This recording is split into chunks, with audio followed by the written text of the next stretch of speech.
शान रूबिका से, इसको पी लो। रूबिका, नहीं। शान, प्लीज़ इसको पी लो, मुझे नहीं पीनी। मिशिया, शान तुम इसको इधर ले आओ, इसको हम पियेंगे।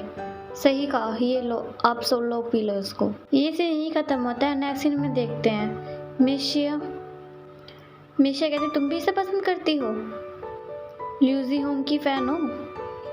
ये मेरा फेवरेट है, ये बहुत हैंडसम और फनी भी है। जब ये डांस करता है तो सबकी छुट्टियां कर देता है। और ये मेरा भी क्रश है। फिर मिशिया जेंसी से पूछती है, तुम भी इसकी फ़ैन हो? जेंसी, नहीं, मैं इसकी फ़ैन नहीं हूँ, पर ये डांस अच्छा करता है। मुझसे तातो ने कहा था कि मैं इसकी सारी वीडियो देखूँ और उसको लाइक सब्सक्राइबर करूँ। ओह अच्छा, इसलिए तुम तातो के कहने से इसकी वीडियो देखती हो? तातो ने सभी को कहा था, हाँ मुझको भी कहा था। शान, कौन है वो जिसे तातो पसंद करती है? ल्यूजी हो, इसे तो नाचने गाने का शौक है और पढ़ने में पैदल। ये स्वीट डांसर में पार्टिसिपेट करने के बाद ये बहुत ज़्यादा फेमस हो गया है। आप जानते हो इसने सबसे क्या कहा है? अगर ये डांस कंपटीशन हारा तो अपना फैमिली बिजनेस ज्वाइन कर लेगा। शिया, ये तुम्हारा राजकुमार यहाँ का फ़ैन नहीं, ताओ ताओ का फ़ैन है। ये कितना क्यूट है। टिएनजन, इसमें क्यूट वाली कौन सी बात है, बताओगी ज़रा? इससे ज़्यादा हैंडसम लड़की तो हमारे सेंटर में है। ये ज़्यादा हैंडसम है। वैसे जिस लड़की को पसंद करता है उसका क्या नाम है? उस लड़की का नाम बताना, मैं इस ब्रेकिंग न्यूज़ को अपलोड करूँगी। बोलो कैसा रहेगा? ऐसा कुछ भी मत करना। टेंशन, ऐसा कुछ भी मत करना। बकवास बंद करो। और ताओ ताओ को ऐसे चकचुतने पसंद नहीं आते। ये सीन यही ख़त्म होता है, नेक्स्ट सीन में देखते हैं। श्यान, इसको फाइल राइट से इसको निकाल दिया गया है। अच्छा हुआ इसने जो शोमैन के साथ किया, इसको तो जीने का भी कोई हक नहीं है। इसने शोमैन के साथ जो भी किया बहुत गलत किया, लेकिन वो बेचारी मर गई और जेंसी शोमैन को बहुत ज़्यादा मिस कर रही होती है। ये सीन यहीं ख़त्म होता है, नेक्स्ट सीन में देखते हैं। टेंजन अपनी मॉम से कहता है, मॉम मुझे छुट्टी चाहिए, मुझे हॉस्पिटल जाना है। हाँ ठीक है चले जाना, पर जाते वक्त इनको भी साथ लेकर चले जाना। ठीक है मॉम, मैं ले जाऊँगा। शॉलिरन, तातो और शिंशिन को भी दे देना, उनसे कहना वे अपने पास रखें और अपने दोस्तों को भी दे दें। ठीक है मॉम, मैं कह दूँगा।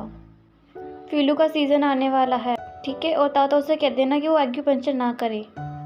आज मैं तुम्हारे डैडी के साथ आऊँगी, खुद आके चेक करेंगे। ठीक है मॉम। ये सीन यहीं ख़त्म होता है, नेक्स्ट सीन में देखते हैं। तातो सीनियर अंकल के पास होती है और वहाँ टेंजन भी आ जाता है। तातो तुम इसको पहन लो और मॉम डैड थोड़ी देर बाद यहाँ आने वाले हैं। सीनियर अंकल का चेकअप वे आज खुद करेंगे।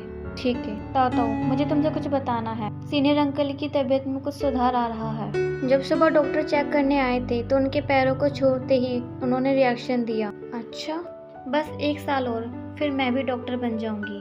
तुमने बिल्कुल सही कहा, 1 साल बाद तक तुम मेरे लेवल तक तो आ ही जाओगी। तातो, नहीं नहीं नहीं, मैं तुम्हारी लेवल से बहुत ऊपर हूँ।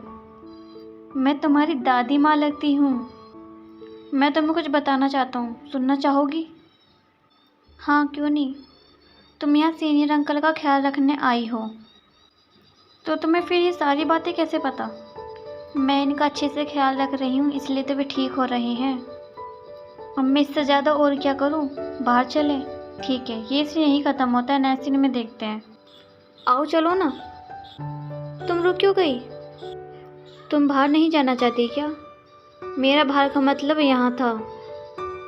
उन्हें इतनी जल्दी होश नहीं आएगा, हम चलते हैं। नहीं, मैं कहीं नहीं जाना चाहती। ये क्या बचपना है, मास्टर ने कहा। पापा यहाँ नहीं, हम थोड़ा सा घूम कर आते, उन्हें पता नहीं चले। और टेंशन अपना फ़ोन निकालता है। क्या सीनियर अंकल को होश आ गया? ताओ तो ये सब क्या है? मुझे लिकवान को परखना है। क्या कहा? बात क्या है, मुझे बात बताओ। मुझे लगता है कि सीनियर अंकल को गिराया गया है। ये कैसे हो सकता है? जब भी लिकवान उनके पास आता है तो उनका ब्लड प्रेशर बढ़ने लगता है, इसलिए मुझे डाउट है। टेंशन, लिकवान उनका फेवरेट स्टूडेंट है, क्या पता उसके पास आते हुए रिएक्शन करते हो। अगर ये बात होती तो ब्लड प्रेशर हाई नहीं होता। देखो तुम बिना सबूत के इल्ज़ाम लगा रही हो। मुझे लगा कि पहला रिप्लाई लिकवान का आएगा, लेकिन उसने तो जवाब ही नहीं दिया। उसने अभी तक रिप्लाई नहीं किया है, वो इतना बिजी है। क्या तुम खुद को जेंट्स पैंट समझ रही हो? ऐसा कुछ भी नहीं। अगर आज लिकवान उनको यहाँ नहीं लाता तो आज वे जिंदा भी नहीं होते। लिखवान ने उनको ज़मीन पर पड़े देखा और वो उनको हॉस्पिटल ले था। तो ऐसा कुछ भी नहीं है, लिखवान ने हमसे झूठ बोला, वहाँ उस दिन कोई और भी था। और जब लिखवान ने हमसे झूठ बोला, सीनियर अंकल बिल्कुल ठीक थे, वहाँ कोई और भी था। अंकल उसी के सामने बेहोश हुए थे। जब मैंने उससे पूछा तो वो घबरा गया था। उसने मुझे टालने की कोशिश भी की, इसलिए मुझे शक है। इतनी ज़रूरी बात तुमने मुझे पहले क्यों नहीं बताई? ये कब से जानती हो? मास्टर जानते हैं। तुम्हें ये बात पहले मुझे बतानी चाहिए थी, ना कि पापा को। वो मेरे मास्टर, मैं तुम्हारा हस्बैंड, हम दोनों पूरी ज़िंदगी साथ रहने वाले, इसलिए एक रूल सेट करते हैं। आज से हर बात पहले तुम मुझे ही बताओगी। नहीं, मैं पहले अपने मास्टर को बताऊँ। तुम्हें क्यों तुम्हारे लिए सबसे ज़्यादा तुम्हारे मास्टर इम्पोर्टेंट है या तुम्हारा हस्बैंड? मास्टर। मैं कुछ सोच रही हूँ, तुम्हारा दिमाग खराब है, तुम अपने पापा से जेलिस हो रहे हो। मैं उनसे जेलिस नहीं हो रहा हूँ। मुझे इस बात का डर है कि तुम मुझे चाइनीज़ मेडिसिन के लिए खुशी से सेक्रीफाइस कर दोगी। तुम्हें अपना करियर प्यारा है, मेरी तो कोई वैल्यू ही नहीं। तुम हमेशा अपने हर काम को मुझसे पहले रखती हो। तुम ना बिल्कुल अपनी माँ पर गए हो। तुम्हारी मम्मी तुम्हारे पापा से झगड़ती रहती है चाइनीज़ मेडिसिन की वजह से। जब भी वहाँ लिखवान आता है और घबराया भी होता है। टेंशन क्या हुआ? मिस्टर हु को होश आ गया। वो कैसे? क्या तुम हॉस्पिटल से बाहर पहरा दे रहे? नहीं, मैं मैसेज पढ़ते ही आ गया। बताया? नहीं, मुझे उनसे मिलना है, मुझे अंदर जाना है। ताओ तुम अंदर नहीं जा सकते, क्योंकि वो हमें नर्स फिर से बाहर भेज देगी, इसलिए तुम अंदर नहीं जा सकते। उसने कहा कि हम उनकी नींद को डिस्टर्ब कर रहे हैं। तुम्हारा नाम लेते ही उनका ब्लड प्रेशर बढ़ना स्टार्ट हो जाता है। तुम घबराओ मत, वे बहुत जल्दी ठीक हो जाएंगे। तुम उनसे बाद में मिल लेना। और तातो अंदर चली जाती है और बताता है कि मिस्टर हु को होश आ गया, तुम हॉस्पिटल आ जाओ। और वे ये सीन यहीं ख़त्म होता है। नेक्स्ट में देखते हैं मिसेस शिवदाओ अपनी मॉम के साथ हॉस्पिटल आती हैं और तातो से कहती है मुझे उनसे मिलना है। तातो कहती है मैम आप अभी उनसे नहीं मिल सकते, वे सो चुके हैं, मैं उनसे देखना चाहती हूँ। ठीक है तुम चलो।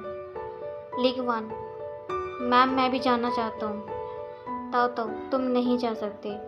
मैम प्लीज़ आप तातो से कहिए ना, वो मुझे जाने दे। तातो बेटा इनको जाने दे, इनका फेवरेट स्टूडेंट है। मैम आप बात को समझ नहीं रही हैं, ये सीनियर अंकल से नहीं मिल सकता और अंदर सिर्फ 2 ही अलाउ हैं। ये बाद में मिलने का, पहले आप मिल लीजिए। और तातो उनको वहाँ से लेकर चली जाती है और वहाँ डॉक्टर रैन और शोनली रैन आती हैं और डॉक्टर रैन भी सीनियर अंकल से मिलने के लिए चले जाते हैं और कहते हैं उसको होश आया था पर वो अभी गहरी नींद में सो गया, उसको जब होश आएगा आप उनसे मिल लेना।